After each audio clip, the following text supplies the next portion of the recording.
Hi guys, welcome to my today's video. So today's video will be so interesting and exciting. The reason that I will say the top series to improve your English level. So first we subscribe to my channel and like this video, and importantly share this video with your friends. So let's start. Good luck.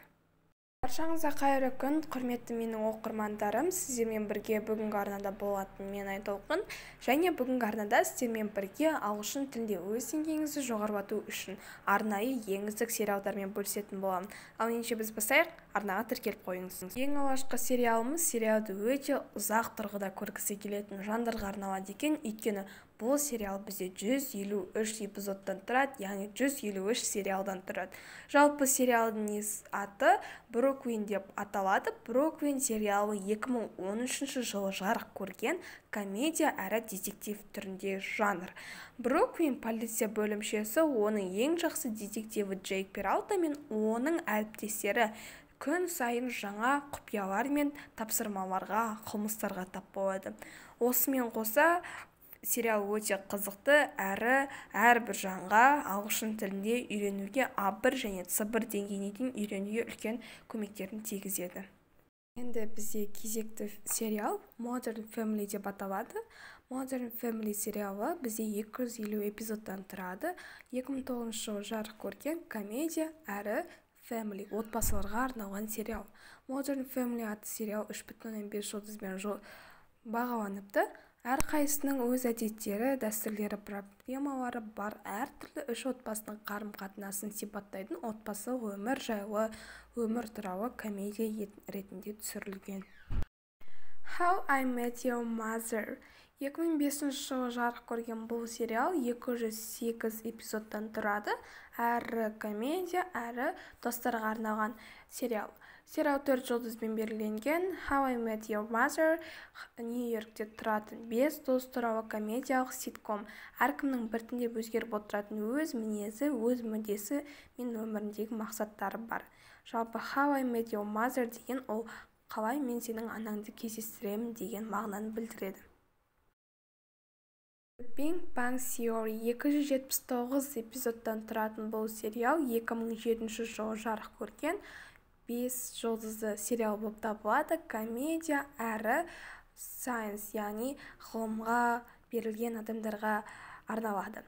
The Big Bang Theory 4 физик достары мен олардың актриса болуды армандайтын көршісі Пеннидің қызықты өмірі мен жұмысы туралы ситком.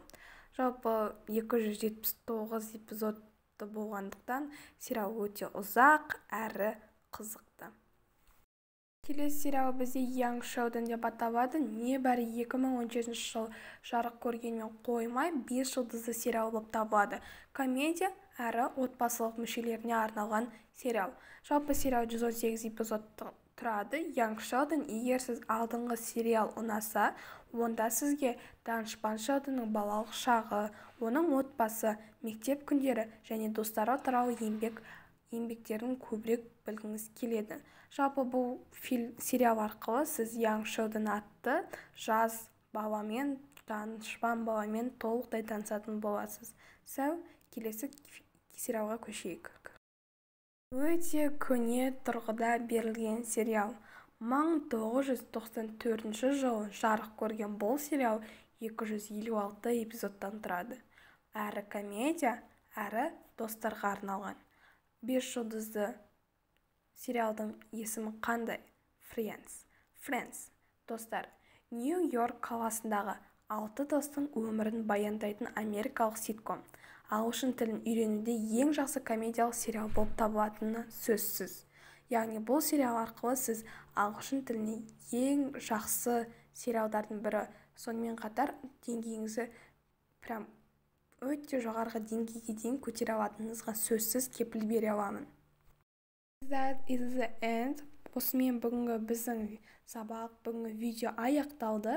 Егер сіздерге дәл осындай формат ұнаса, міндетті түрде арнаға тіркеліп, лайк батырмасын басып, міндетті түрде осындай қызықты сериалдардың, фильмдердің тізімін өзіңіздің достарыңызбен бөлісуді ұмытып кетпеңіз. Goodbye for everyone. See you soon in the next video. So